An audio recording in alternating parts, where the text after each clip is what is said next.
વડોદરામાં પૂર સમયે નિષ્ક્રિય રહેલા નેતાઓને લઈ જનતામાં આક્રોશ ભભૂકી ઉઠ્યો છે। ત્યારે વડોદરાના વધુ એક ધારાસભ્ય લોકોના રોષનો ભોગ બન્યા છે।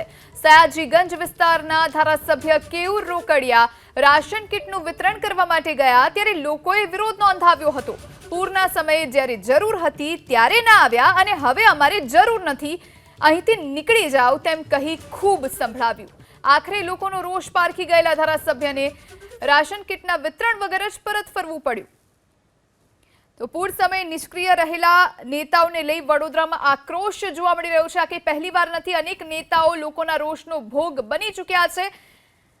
કીટ વિતરણ કરવા માટે ધારાસભ્ય કેયુર રોકડિયા પહોંચ્યા હતા, પરંતુ જે લોકોનો સ્થાનિકોનો રોષ છે તે જોવા મળ્યો હતો। સયાજીગંજના ધારાસભ્ય કેયુર રોકડિયાને સ્થાનિકોએ ખૂબ ખરી ખોટી સંભળાવી। જ્યારે પૂરની પરિસ્થિતિ હતી, જ્યારે જરૂર હતી ત્યારે તેઓ ના આવ્યા। એનો કોઈ મતલબ જ નહીં, તમે કેસ કાઢી જ નાખો। અમે બધાએ વોટ આલેલા છે, તમે આવું કેમ કર્યું હું એવું કહું છું। ના સાહેબ, ખોટી વાત છે। અરે નહીં અરે ભાઈ, હું છેલ્લી ગલીમાં રહું છું, કોઈ પાણી હરખું પૂછવાની આવ્યું કશું નહીં ભાઈ। જો સાંભળી લેજો, કોઈ પાણી હરખું વેચવાની આવ્યું, કોઈ ખીચડી વેચવાની આવ્યું, અમારું મન જાણે છે।